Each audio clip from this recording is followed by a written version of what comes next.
আজকে আমরা যেটা সম্বন্ধে আলোচনা করব সেটা হচ্ছে কি ফেনোকপি।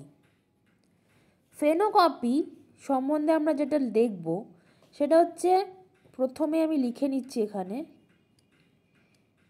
ফেনোকপি।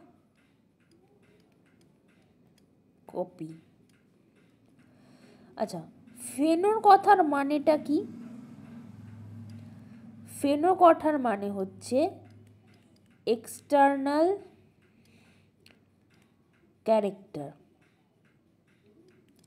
আর কপি কথার মানে হচ্ছে কাউকে কপি করা বা অনুকরণ করা, ঠিক আছে, ডুপ্লিকেট বা ডুপ্লিকেট বলতেই পারি আমরা, ডুপ্লিকেট। ওকে, তাহলে এক্সটার্নাল ক্যারেক্টারকে কপি করাকে আমার এখানে বলছে ফেনোকপি। তাহলে এক্সটার্নাল ক্যারেক্টারকে আমরা যখন কপি করব তার মানে এর সাথে জিনোটাইপের কোনো সম্পর্ক নেই। তাহলে আমরা এখানে লিখতেই পারি does not have any relation to genotypic character, তাই তো? তাহলে আমরা এটা লিখতেই পারি does not have any relation to genotypic character.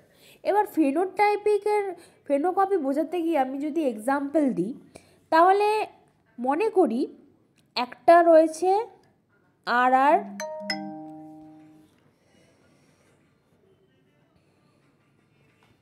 একটা রয়েছে আর আর। বড় হাতের আর আর যখন আমি লিখব, তাহলে এই ফ্যাক্টরটা বা এই হোমোজাইগাসটা আমাকে বোঝায়, সেটা হচ্ছে হিমোগ্লোবিন ইজ হায়ার। আর এই আরটা আমার বোঝাচ্ছে haemoglobin is lesser than normal. এবার এই আর আর পার্সেন্টটাকে আমি হাইয়ার অল্টিটিউডে রেখে দিলাম কিছুদিনের জন্য, হাইয়ার অল্টিটিউড প্লেস করে দিলাম। তাহলে কি হবে, হাইয়ার অল্টিটিউডে প্লেস করলে কি হবে, আমরা দেখতে পাবো যে কিছুদিন পরে আর আর ফিনোটাইপিকটা বা আর আর জিনোটাইপটা আমার কি করছে,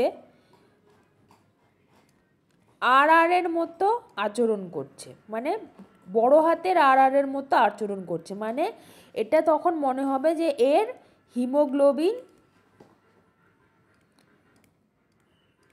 ইজ হাই। কেন এরকম হচ্ছে? হায়ার অল্টিটিউডে যখন আমরা কাউকে নিয়ে যাই, তখন কি হচ্ছে, ওখানে অক্সিজেন কম থাকে, সেই কারণে অক্সিজেন পুরো বডিতে মুভ করানোর জন্য আমাদের অনেক বেশি আরবিসির দরকার হয়। এবার এই আরবিসি যখন বেড়ে যায় বডিতে, তখন হিমোগ্লোবিন ন্যাচারালি বেড়ে যাবে। তো সেটাই হচ্ছে এখানে এক্সটার্নাল ফ্যাক্টরের জন্য আমার এখানে পুরোপুরি কি হচ্ছে, ফিনোটাইপিক ক্যারেক্টারটা চেঞ্জ হচ্ছে, কিন্তু এখানে কোনো জিনোটাইপিক ক্যারেক্টারে চেঞ্জ হচ্ছে না। তাহলে এটা একটা খুব ভালো ফিনোকপির এক্সাম্পল। ঠিক আছে, আশা করি বোঝাতে পারলাম যে এখানে আর আর হওয়া সত্ত্বেও আমার এখানে ছোটো হাতের আর আর মানে এখানে হিমোগ্লোবিন কম থাকা সত্ত্বেও আমার যখন আমি হায়ার অল্টিটিউডে প্লেস করলাম, তখন আমার বড় হাতের আর আর মানে হিমোগ্লোবিন ইজ হায়ার যখন যেই জিনোটাইপটা তার মতো আচরণ করছে। তাহলে এটা আশা করি আমি বোঝাতে পারলাম যে ফিনোকপি কাকে বলে। Thank you for everything, tata.